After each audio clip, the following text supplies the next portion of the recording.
Hi, I'm Tanya. Today we're journeying deep into the heart of the Norfolk countryside to a place where history isn't just written in books, but is whispered on the wind and seen in spectral visions. We're talking about Blickling Hall. If you like our content, please subscribe. Mark, have you ever been there? I have, Tanya, and it's absolutely stunning. A grand Jacobean mansion, just breathtaking architecture. But even when I was there, you could almost feel the weight of history, you know? It's got that kind of presence. And knowing its stories, it definitely adds extra layer of chill. Chill is an understatement, Mark. Blickling Hall isn't just a beautiful old house, it's practically a hotspot for the paranormal. And its most famous resident, even centuries after her death, is none other than Anne Boleyn herself, the second wife of King Henry VIII, executed in 1536, and still, apparently, quite attached to her roots. Indeed, Sarah. Anne Boleyn's story is one of the most tragic and compelling in English history. Her ambition, her rise, her brutal downfall, and the ultimate betrayal by Henry VIII, who orchestrated her execution on trumped-up charges. It's a narrative steeped in intense emotion, and perhaps that's why her spirit, or at least her legend, clings so strongly to places like Blickling. And the legend of Anne of Blickling is particularly vivid, isn't it?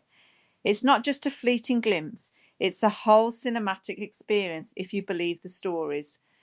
Tell us about it, Mark, because this one genuinely sends shivers down my spine. Oh, it's absolutely spine-chilling.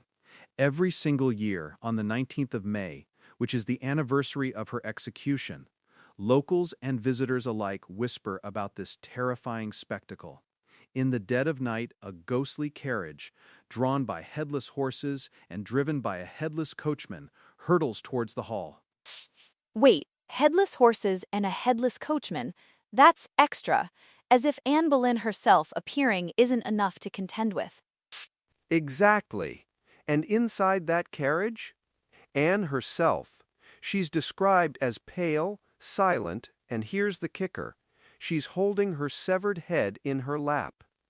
Can you even imagine witnessing that? People say the carriage glows with an unnatural light as it races up the drive before just vanishing into the darkness. It's a powerful image, isn't it? It captures the grotesque injustice of her execution. Decapitation was considered a merciful form of execution for nobility, but to depict her carrying her own head, it emphasizes the sheer horror and indignity of her end. It's almost a folk memory of the event. It's almost like a perpetual replay of her final journey, the absolute tragedy of it all. And May 19th is such a specific date. It truly highlights how deeply ingrained this story is in the local consciousness. But Anne isn't the only Boleyn who supposedly can't rest at Blickling, right? Her brother George also met a grim end. That's right, Mark. George Boleyn was also executed, just 2 days before Anne, on May 17th. He was accused of incest with his sister, treason, a completely fabricated charge, of course, designed to clear the path for Henry to marry Jane Seymour. And his haunting is equally as dramatic and tragic as Anne's. His spirit is said to be dragged across the countryside by phantom horses on the anniversary of his death, almost as if he's reliving his final, brutal journey to the scaffold. It's incredibly sad, the whole family caught in this web of political maneuvering and ultimately state-sanctioned murder. It speaks to the sheer destructive power of Tudor politics. The Boleyns were a family on the ascendancy, hugely ambitious, and they flew too close to the sun. Thomas Boleyn, their father, facilitated his children's rise, but then couldn't protect them from the king's wrath. And his haunting, if the legends are to be believed, is perhaps the most arduous of all. Oh, tell us about Thomas Boleyn, because I heard his penance is quite an eternal exercise in futility, isn't it? Yes, it is. Thomas Boleyn, Anne and George's father, is said to be condemned for his ambition, for his role in their downfall, and for not intervening, perhaps. His punishment is to ride endlessly through the Norfolk night, but not just anywhere. He has to cross 12 bridges before dawn, and he has to do it over and over again, for eternity, every single New Year's Eve, apparently. 12 bridges before dawn. That sounds less like a haunting and more like a really intense historical triathlon. I mean, it's a fitting penance for a man who, let's be honest, probably pushed his kids into a dangerous game. But an eternity of it? That's rough. It's a much more active haunting than Anne just sitting there. It truly highlights the idea of a spirit being trapped in a loop, forced to relive or atone for their earthly actions. It's almost medieval in its concept of punishment, isn't it? It is. It's got that classic folklore feel, a definitive punishment for a definitive transgression. So, we have Anne, George, and Thomas, all tied to Blickling and its surrounding area. But are there other spirits within the hall itself? Because a place that old and grand, with such a history, surely has more than just the Boleyns clinging to its stones. Absolutely, Mark. The hauntings aren't confined to the dramatic outdoor displays. Inside the hall, visitors and staff have reported numerous other chilling occurrences. There's talk of a gray lady seen drifting through rooms, often in the older parts of the house. A gray lady, of course. Every self-respecting haunted mansion has to have a gray lady. It's practically standard issue. But I bet this one's got a story too, probably just as tragic as the others. They say she could be a former resident, a maid, or even someone who suffered a quiet, forgotten tragedy within those walls. Beyond her, there are reports of figures appearing and vanishing through solid walls, which is always a mind-bending experience for anyone who sees it. And of course, the classic, unexplained footsteps echoing through empty corridors.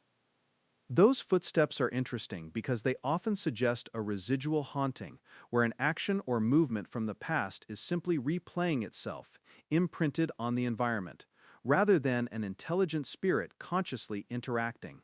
It's like the walls themselves remember. That's a fascinating distinction, Andrew. So some of these might not even be ghosts in the traditional sense, but more like echoes from a different time. And what about the very foundation of Blickling Hall? I heard it's built on something even older, something that might contribute to this intense paranormal activity. Precisely, Sarah. This is where it gets really intriguing. Blickling Hall, as we see it today, the grand Jacobean manor, was actually built on the ruins of the original Boleyn family home. So before the current hall, there was another, probably smaller, but equally significant residence on that very spot. This means the Boleyns' most formative years, their childhoods, were spent there. So it's not just the house itself, it's the very ground it stands on that's saturated with their history. That makes a lot of sense. It's like their energy, their story, their tragic end. It's all just seeped into the soil and the stone over centuries. It's a deeply personal connection rather than just visiting a place they once owned. That's exactly it. It's not just a house. It's a sacred, or perhaps cursed, site for the Boleyn family. It's the ancestral ground, the place where their story began, and tragically, where the echoes of their story continue to play out, centuries later. It's like a vortex of their family's drama. It definitely gives you pause, doesn't it? To think that these grand estates aren't just architectural marvels, but living museums of human experience, full of joy, ambition, betrayal, and sorrow, and that sometimes those emotions are so potent, they linger, visible to some, felt by many. And the fact that these stories have been passed down for centuries, from generation to generation, really underscores their power. Whether you believe in literal ghosts or not, these legends form a vital part of Blickling's identity, drawing people in, making them feel connected to a past that, in many ways, feels incredibly present. You know, it makes you wonder what kind of events, what kind of powerful emotions have to occur for something like this to manifest. To have not just one, but multiple members of a family, each with their own distinct tragic haunting. It's not just a ghost story, it's an entire family saga playing out in the afterlife. It makes you think about the energy we leave behind. If such intense, brutal endings can cause such long-lasting paranormal imprints, what about our everyday lives? It's a pretty heavy thought, especially when you're standing in a place like Blickling. It certainly does, and it speaks to our enduring fascination with the unknown, with what lies beyond, and with the stories that refuse to stay buried. Blickling Hall, with its spectral residents, reminds us that some chapters of history are never truly closed. Thank you all for joining me on this chilling journey to Blickling Hall today. It's been truly haunting. It's always a pleasure, Tanya, especially when we get to delve into such rich historical mysteries. And Blickling really is a jewel, even with its spectral inhabitants. Definitely. It puts a whole new spin on house guests. But seriously, it's a place that demands respect, both for its beauty and its very persistent past. I'm just glad I don't have to drive through Norfolk on May 19th. But the stories are incredible, and they really bring history to life, or should I say, to the afterlife. Absolutely. And for our listeners, if you ever find yourself in the Norfolk countryside, perhaps a visit to Blickling Hall is in order. Just be sure to bring a strong constitution and maybe don't go on May 19th unless you're really feeling brave, because some say history never dies. At Blickling Hall, it still rides headless through the night. Until next time, stay curious and stay afraid.